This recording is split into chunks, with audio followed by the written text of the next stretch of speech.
forever on fire. ಇನ್ನು ರಾಜ್ಯದಲ್ಲಿ ಮುಡಾ ಅಕ್ರಮದ ಪ್ರಕರಣ ಕೂಡ ಭಾರಿ ಸದ್ದು ಮಾಡ್ತಾ ಇದೆ. ವಿಪಕ್ಷ ಗಂಭೀರವಾದಂತಹ ಆರೋಪಗಳನ್ನು ಕೂಡ ಮಾಡಿತ್ತು. ಸಂಸದ ಎಚ್ಡಿಕೆ ಹೇಳಿಕೆ ಬಳಿಕ ಕೆಪಿಸಿಸಿ ವಕ್ತಾರ ಎಂ ಲಕ್ಷ್ಮಣ್ ಅವರು ಕಿಡಿಕಾರಿದ್ದಾರೆ.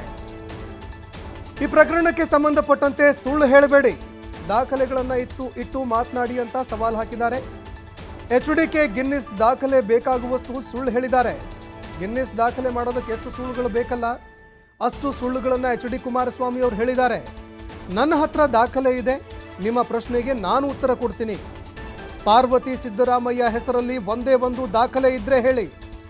ಸತ್ತ ವ್ಯಕ್ತಿ ಮೇಲೆ ಡಿನೋಟಿಫೈ ಆಗಿದೆ ಅಂತ ಎಚ್.ಡಿ. ಕುಮಾರಸ್ವಾಮಿ ಅವರು ಹೇಳಿದ್ದಾರೆ. ನಿಮಗೆ ಗೊತ್ತಿರಬೇಕು, ಡಿನೋಟಿಫೈ ಆಗೋದು ಹೆಸರಿನಿಂದ ಅಲ್ಲ, ಸರ್ವೆ ನಂಬರ್ ಮೇಲೆ ಡಿನೋಟಿಫೈ ಆಗ್ತಾ ಇದೆ, ನೆನಪಿಟ್ಕೊಳ್ಳಿ. ಸಂಸದ ಎಚ್.ಡಿ. ಕುಮಾರಸ್ವಾಮಿ ವಿರುದ್ಧ ಎಂ ಲಕ್ಷ್ಮಣ್ ಅವರು ವಾಗ್ದಾಳಿ ನಡೆಸಿದ್ದಾರೆ. ದಿನನಿತ್ಯ 4 ಪ್ರೆಸ್ ಮೀಟ್ ಮಾಡಿ ಬೆಳಗ್ಗೆಯಿಂದ ಸಾಯಂಕಾಲದವರೆಗೂ ಬರೀ ಸುಳ್ಳುಗಳು ಹೇಳುವಂಥದ್ರಲ್ಲಿ ಗಿನ್ನೆಸ್ ಬುಕ್ ದಾಖಲೆ ಮಾಡಬೇಕು ಅನ್ನುವಂಥ ಉದ್ದೇಶದಿಂದ ಮ್ಯಾಕ್ಸಿಮಮ್ ಎಷ್ಟು ಸುಳ್ಳು ಹೇಳಬೇಕೋ ಅಷ್ಟು ಸುಳ್ಳು ಹೇಳಿ ಆಯಿತು. ನಿಮ್ಮ ಆ ಮಂತ್ರಿ ಸ್ಥಾನಕ್ಕಾದರೂ ಬೆಲೆ ಕೊಟ್ಟು ಸುಳ್ಳು ಹೇಳೋದನ್ನ ಒಂದು 10% ಕಮ್ಮಿ ಮಾಡಿ ಅಂತ, ಒಂದು 10% ಸುಳ್ಳು ಹೇಳೋದನ್ನ ಕಮ್ಮಿ ಮಾಡಿ ದಯಮಾಡಿ. ದಾಖಲೆಗಳಿದ್ರೆ ದಾಖಲೆಗಳ ಸಮೇತ ಮಾಧ್ಯಮದವರಿಗೆ ಬಿಡುಗಡೆ ಮಾಡುವಂಥ ಕೆಲಸ ನೀವು ಮಾಡಬೇಕು. ಸುಳ್ಳನ್ನ 10 ಬಾರಿ ಸುಳ್ಳು ಹೇಳಿ ಜನಗಳಿಗೆ ನಂಬಿಸುವಂಥ ಕೆಲಸವನ್ನು ಮಾಡ್ತಾ ಇದ್ದೀರಿ.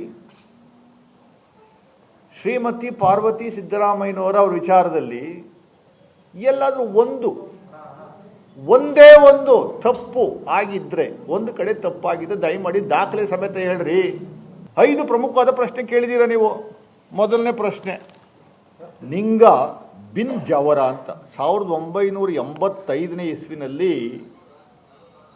ಮೈಸೂರು ಡೆಪ್ಟಿ ಕಮಿಷನರು ಇವರಿಗೆ 3 ಎಕರೆ 16 ಕುಂಟೆ ಸರ್ವೆ ನಂಬರ್ 464 ಕೆಸರೆ ಗ್ರಾಮದಲ್ಲಿ 100 ರೂಪಾಯಿಗೆ ಹರಾಜಿಗೆ 3 ಎಕರೆ 16 ಕುಂಟೆ ಕೊಂಡ್ಕೊಂತಾರೆ. ಇವರು ದಲಿತದ ಕಾನೂನುಗಳ ಅನ್ವಯ 1985ರಲ್ಲಿ ಮೈಸೂರು ಡೆಪ್ಟಿ ಕಮಿಷನರ್ ಅವರು ಹರಾಜು ಮಾಡ್ತಾರೆ. ಜಮೀನ ಹರಾಜಿಗೆ 100 ರೂಪಾಯಿಗೆ ಇವರು ಕೊಟ್ಕೋತಾರೆ. ಅತಿ ಹೆಚ್ಚು ಹಣವನ್ನ ಪಾವತಿ ಕೂಗಿರುವಂಥದ್ದು ಇವರು 100 ರೂಪಾಯಿ, ಇನ್ನಿಬ್ರು 89 ರೂಪಾಯಿ, ಇನ್ನೊಬ್ರು 90 ರೂಪಾಯಿ, 95 ರೂಪಾಯಿ ಕೂಗ್ತಾರೆ. ಇವರು 100 ರೂಪಾಯಿ ಕೂಗ್ತಾರೆ. 100 ರೂಪಾಯಿ ಫೈನಲ್ ಅವಾರ್ಡ್ ಆಗುತ್ತೆ. Granted land